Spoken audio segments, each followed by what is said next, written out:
Amara arrived at Umwazar village with one small black bag, a faded wrapper, and her mother's old Bible pressed tightly to her chest. Rain had started falling, but she did not move. She stood outside the big compound of the Nwankwo family, staring at the gate like someone looking at a life that was supposed to be hers. Inside the compound, people were gathered for Chief Obinna Nwankwo's burial meeting. Cars filled the yard. Women in expensive lace laughed loudly. Men sat under canopies, discussing money, land, cows, drinks, and who would control what after the burial. Amara had not come for money. She had come because her mother's last words were still burning in her heart. Go to your father's house. Don't fight anybody. Just stand there. The truth will speak. For 24 years, Amara had lived like a child without roots. Her mother, Nika, had raised her alone in a small rented room in Enugu. Whenever Amara asked about her father, her mother would become quiet. All she ever said was, "Your father loved us." But fear and family pressure destroyed him. Now her father was dead, and Amara had come home. At the gate, the security man looked at her from head to toe. "Who are you looking for?" "My name is Amara. I am Chief Obinna's daughter." The man laughed. "Which Chief Obinna? The one they are planning burial for inside?" "Yes." "Please, don't start this kind of story today. Many people will come now claiming blood. Go and meet the women at the back if you came to help cook." Amara swallowed the insult. "I am not here to cause trouble. I only want to greet the family." Before the security man could answer, Auntie Uju walked toward the gate. She was dressed in expensive gold lace, her neck heavy with beads, her phone in her hand. "What is happening here?" The security man pointed at Amara. "Madam, this girl says she is Chief's daughter." Auntie Uju froze for 1 second, then laughed so loudly that people turned. "Obinna's daughter? From where? From which butch?" Amara's hands trembled, but she held her Bible tighter. "My mother was Nika." The laughter disappeared from Auntie Uju's face. "Nika," she said slowly. "So that woman still had the courage to send her child here?" "My mother is dead." For a moment, silence fell. Then Auntie Uju stepped closer. "Listen to me, young girl. This is not the day for drama. Your mother left this family many years ago. Whatever she told you is her business. Don't come here to embarrass respectable people." She did not leave. She was sent away. Auntie Uju's eyes hardened. "Security, take her out." The man grabbed Amara's arm. Inside the compound, some women murmured. Some people laughed. Nobody defended her. As Amara was being dragged away, an elderly man under the canopy stood up. His name was Elder Madu, one of the oldest men in the kindred. "Leave the girl," he said. Everybody became quiet. He looked at Amara for a long time. "She has Obinna's eyes." Uncle Patrick, Chief Obinna's elder brother, rose from his seat immediately. "Elder, please. This is not the time. My brother had only one recognized son, Ifini. We all know that." Amara looked at Ifini. He sat with dark sunglasses, pressing his phone, not even looking at her. Uncle Patrick turned to Amara. "Young woman, even if your mother had something with my brother, that does not make you family. Go back to wherever you came from." Amara opened her mother's Bible and brought out an old photograph. It showed her father and mother standing together, young and smiling. Behind them was the same family house. She also brought out a handwritten note. "My mother said I should give this to the family lawyer." Uncle Patrick's face changed. "What lawyer?" "Barrister Okafor." At that name, the whole compound shifted. Barrister Okafor had been Chief Obinna's personal lawyer for over 30 years. Nobody had seen him since Chief died. Uncle Patrick forced a laugh. "That old man is retired. He has nothing to do with this family." Just then, a black SUV drove into the compound. The gate opened. An old man in a dark suit stepped out slowly with a leather file in his hand. It was Barrister Okafor. The entire compound went silent. He looked around and said, "Good.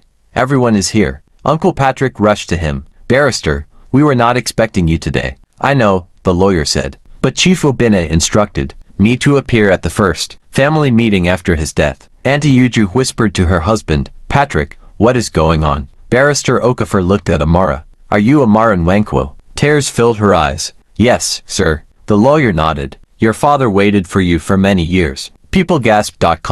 Uncle Patrick shouted, "This is nonsense." Barrister Okafor raised his hand. Chief Obinna left a recorded statement and a sealed will. "It must be read today." Uncle Patrick's face turned pale. The elders ordered everyone to sit. Amara was still standing at the edge of the canopy until Elder Madu pointed to a chair in front. "Give the girl a seat." Nobody moved at first. Then one young man carried a plastic chair and placed it for her. Barrister Okafor opened the file. He began with the letter. "My family, if you are hearing this, then I am gone. I lived with one regret. I allowed fear to take away my wife, Nika, and my daughter, Amara. My family called Nika poor. They called her barren before she gave birth. They accused her of trapping me. I was weak. I did not protect her. The compound became so quiet that even the rain sounded loud. Amara covered her mouth. The lawyer continued. Amara covered her mouth. The lawyer continued. When Nika was pregnant, my elder brother Patrick and his wife Yuju convinced me that the child was not mine. I believed them.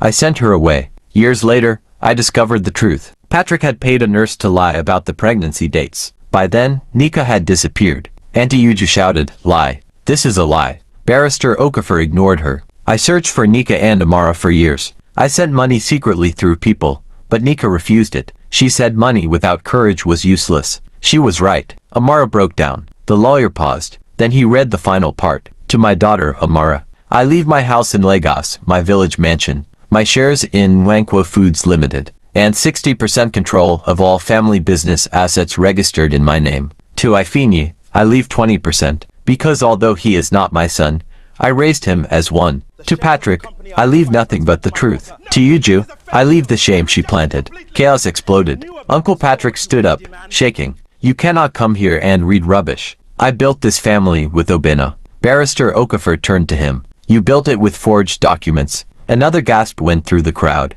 The lawyer brought out more papers. Chief Obina discovered that several lands had been transferred illegally into your name. He also discovered that you had been withdrawing company money while he was sick. Ifeanyi removed his sunglasses. Daddy, is this true? Uncle Patrick shouted, keep quiet. For the first time, Ifeanyi looked afraid. Amara stood up slowly. I did not come here to take anything from anybody. I only came because my mother asked me to stand in my father's house. Barrister Okafor looked at her gently. Your father knew you would say that. That is why he added one condition. You must not sell the village house for at least 10 years. He wanted you to turn it into something that would help widows and rejected women. Amara looked up. My mother always wanted to open a women's skill center. The old lawyer smiled. Then your father knew her heart. 3 months later, the same compound that rejected Amara became the Nika Women's Skill Center.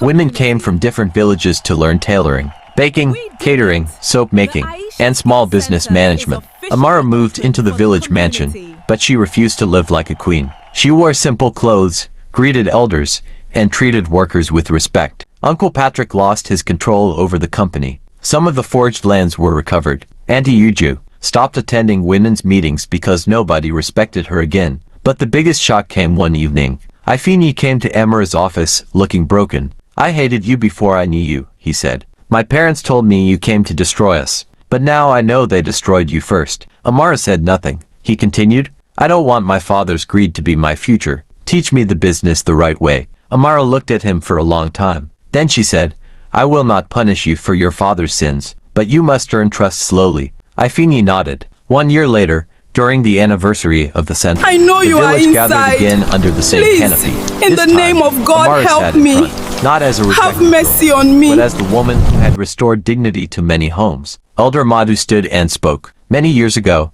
this family rejected a woman because she was poor. Today, her daughter is feeding the same name that rejected her. Let every family learn. The child you push away today may be the one carrying your future tomorrow. Amara walked to the microphone. She looked at the crowd, then at her mother's framed picture. My mother died without receiving an apology from this family, but I will not continue the bitterness. I forgive you, not because what happened was small, but because my mother raised me bigger than revenge. The crowd stood and clapped. Uncle Patrick sat at the back, his head down. For the first time in years, he cried. Amara ended with words that stayed in the village forever. Never use poverty to measure a person's value. Some people are not poor because they are empty. They are poor because somebody stole what belonged to them. But when truth finally stands up, even the proud will bow. Do not reject people because they look weak today. Life has a way of returning power to the hands of those who were treated unfairly.